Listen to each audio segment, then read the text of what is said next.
आहेस कोण तू? चेतन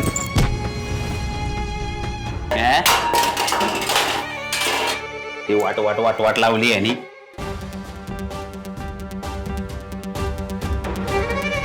मी विश्वंभर गडाख. आणि मी बलराम कवठेकर. तुला विचारलं नव्हतं पण तरी बी तुलाही जोरात सांगितलं. आणि काय माणसं आहे यार तुम्ही. अरे नाव देवाचे घेता आणि काम सैतानाचे करता वय रे.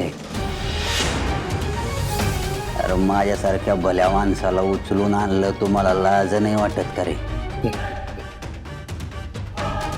सैतानाचं जर ऐकलं नाही तर सैतान सभ्य माणसांबरोबर काय करतो माहिती? जीव घेतो. जीव. मग जीव जर प्यारा असेल, प्रिय असेल तर आम्हाला जी माहिती पाहिजे ना ती चुपचाप द्यायची.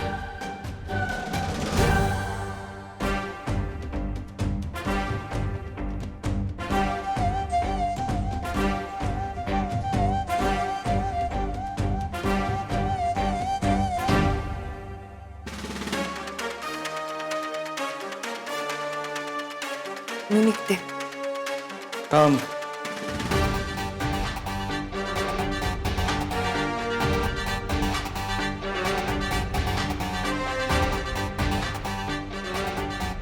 काय लपवायला काय सांगितलं? नाही ते मी फक्त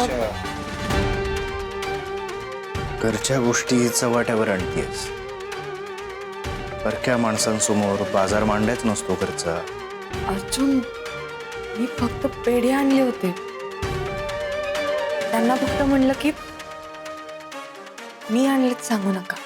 अरे वा, माझ्या पाठीमागे खोटे धंदे चालूच आहेत.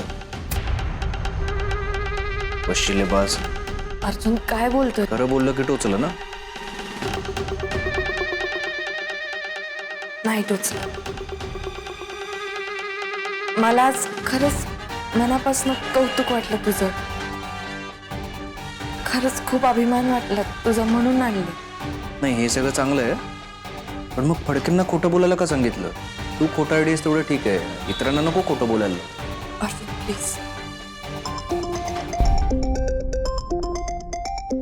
मामींचा फोन आहे.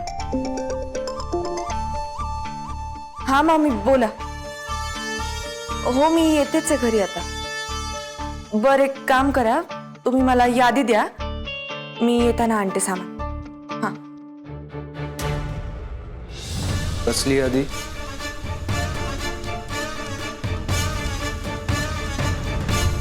ते वाण सामान आणायचंय आणि सजावटीसाठी पण काही सामान आणायचंय, त्याची यादी. माझं मन जिंकण्याचा अजून एक प्रयत्न असेल ना, तर प्लीज नको करू. नाही म्हणजे मोठं सेलिब्रेशन वगैरे काही करणार असेल ना तर फुकट खर्च नको ना. नाही खरं तर सेलिब्रेशन झालं असतं तर मलाही आवडलंच असतं, पण अजून वाण सामान आणायचंय कारण दिवाळी आली.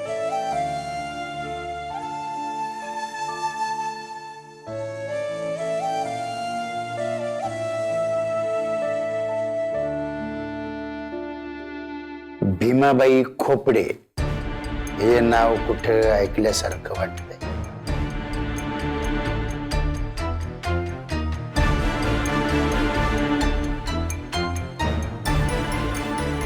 कोण म्हणला? भीमाबाई खोपडे. वत्सलाबाई. अरे भीमाबाई. जिंदगीत आलेल्या बाया आठवतोय, त्याच्यात तुझी सापडते का उडीतोय? वत्सलाबाई, गुलाबबाई, मोगराबाई, कमलबाई, अनारकली. अरे मामा उगाच गोळ काढताय ते. त्याचं डोकं चालं ना, आता आपलं डोकं खराब करायला लागले. बरोबर बोलतोय. आपलं डोसकं चालत नाही कारण आपण शुद्धीवर आहे. माझं डोसकं चालायचं असेल तर आपल्याला अक्काबाई लागते. अक्काबाई पोटात गेली का भीमाबाई बराबर बाहेर येते. ऐ पिंट्या. बलराम. नाही पिंट्याच. भीमाबाई पाहिजे ना. मग पिंट्याच एक काम करायचं, लगेच जायचं आणि आपल्यासाठी दारू घेऊन यायची. मग आम्ही 2 मोठे माणसं बसू आणि निवांत आठवू. हॅलो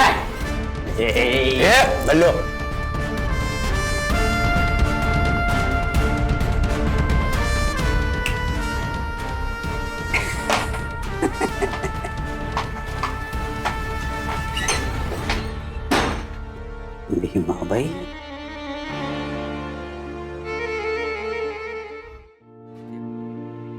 जोवर अर्जुनरावांचा राग कायमचा जात नाही ना, तोवर आपण तरी काय करणार. तू काळजी करू नकोस. अगं माझं बी असंच व्हायचं. दिवस चांगलं जात नव्हतं, वाईट वाटायचं, नशीब तुटकाय असं म्हणायचं. अशा वेळी मदर माऊली काय म्हणायची माहित आहे? अरे दीपू, वाईट दिवस त्यांचंच येतात ज्यांचे चांगले दिवस येणार असतात. आता दिवाळी येईल, सगळे ठीक होईल बघ. आता फक्त तू थोडे एकच काम कर, लवकरात लवकर मदर माऊलीला सगळं खरं कसं सांगता येईल तेवढं बघ. अगं लय दिवस सगळं लपून ठेवले तिच्यापासून. खरं कळू दे की तिला. नाही, तिला खरं सांगणारच आहे मी, पण आता नको. आता थांब, थोडे दिवस थांब अजून. आधीच एक टेन्शन आहे, त्यात आणि काय वाढवून ठेवतोयस तू? म्हणजे मदर मौलीला सगळं खरं सांगणं काय सोपं वाटतं का तुला? तिला सगळं सांगितल्यावर तिला कसं वाटेल? तू विचार कर ना मामा. बरे, हे सगळं ऐकल्यावर ती नक्की चिडणार आहे, नक्की ओरडणार आहे मला. अर्जुन सारखा तिने पण हा बोला धरला तर मी काय करू मामा? मी एका वेळेला 2 माणसं नाही गमवू शकत. मला त्यांचा राग पण नाही सहन होणार आता. ते बी खरंच आहे म्हणा.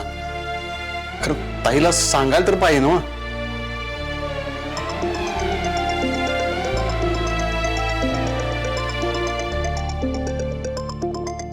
घ्या, 100 वर्ष आयुष्य. मदर मौलीचा फोन आहे. उचल उचल. हॅलो मदर माऊली, बोल.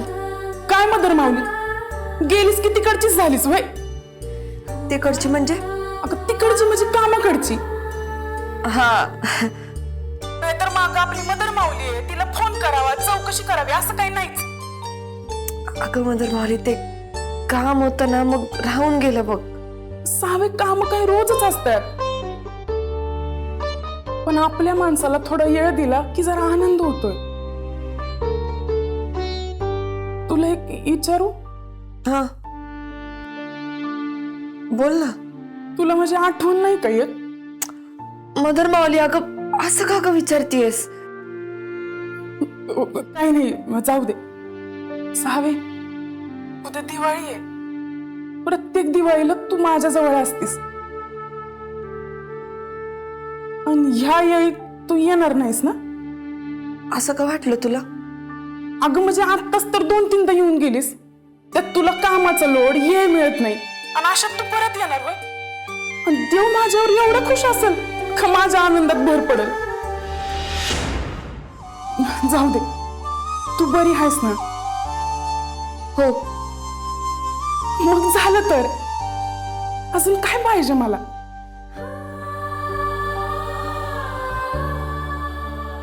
आले. मदर माऊली, मला ते बोलवतायत, मी नंतर करू फोन? बर बर.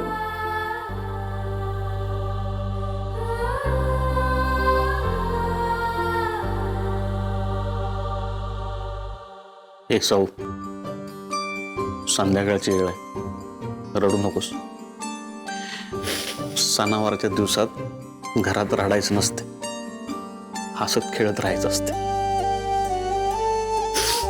आणखी एक, बाकीची तुझ्या संग कशी बी वागू देत, कशी बी बोलू देत, तू मात्र सगळ्यांशी नीट आणि व्यवस्थित बोल आणि व्यवस्थित वाग आणि आनंदी राहायला बघ.